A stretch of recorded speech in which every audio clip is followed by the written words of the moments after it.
Nous sommes en 2002, il y a 10 ans.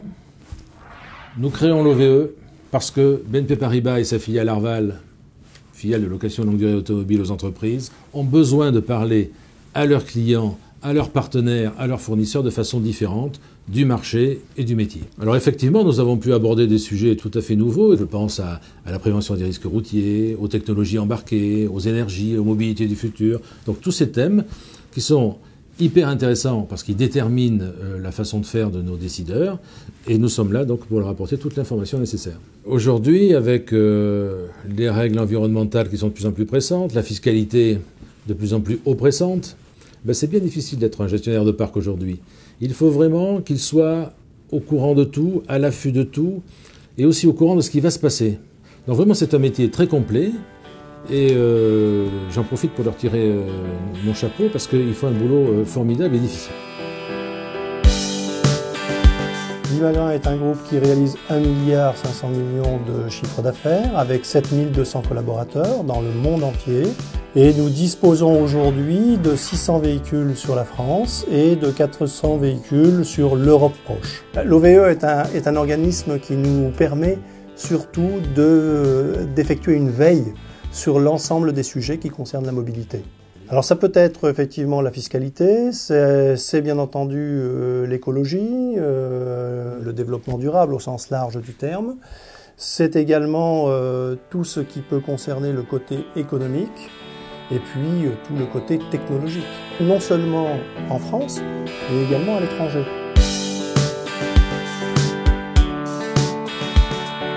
Nous sommes allés en Chine, nous sommes allés pas mal aux États-Unis voir ce qui s'est passé. Donc nous avons maintenant une vraie mission internationale et on a encore d'autres pays sur lesquels nous voulons aller, l'Australie par exemple. L'industrie automobile est l'ami de l'OVE et l'OVE est l'ami de l'industrie automobile parce qu'ensemble, on essaye de travailler pour que les voitures soient toujours de plus en plus performantes et de plus en plus éligibles aux nouvelles règles fiscales, sociales même, qui sont de plus en plus exigeantes, en particulier en matière de CO2. Aujourd'hui, les voitures sont extrêmement performantes, et pas seulement d'ailleurs les motorisations diesel. Les véhicules à essence deviennent aujourd'hui aussi extrêmement performants.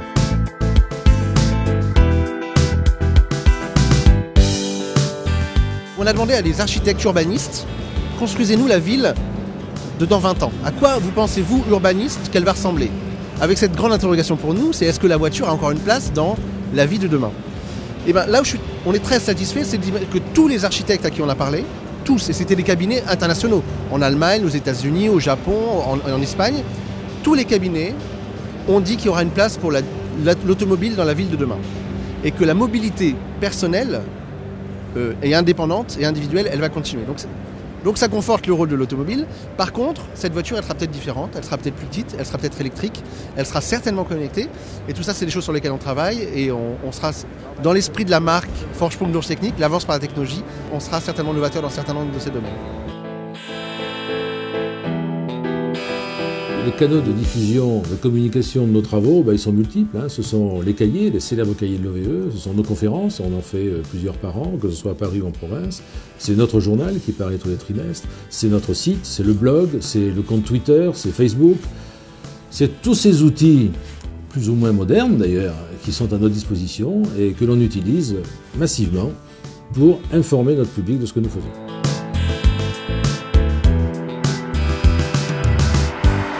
Pour moi, journaliste, le principal intérêt de l'OVE, c'est que cet organisme a une vision du futur immédiat ou un peu plus lointain de l'automobile parce que les entreprises ou les loueurs longue durée sont dans l'instant, c'est-à-dire qu'ils gèrent un parc à un instant T. Il est bien de savoir quelles vont être les grandes tendances pour l'avenir et ça, l'OVE peut les aiguiller vers les véhicules hybrides, les véhicules électriques. Il y a aussi peut-être une fonction de lobbying vis-à-vis des pouvoirs publics et des entreprises aussi. Pour moi, c'est un lien qui doit se faire entre les deux afin de favoriser ces énergies alternatives.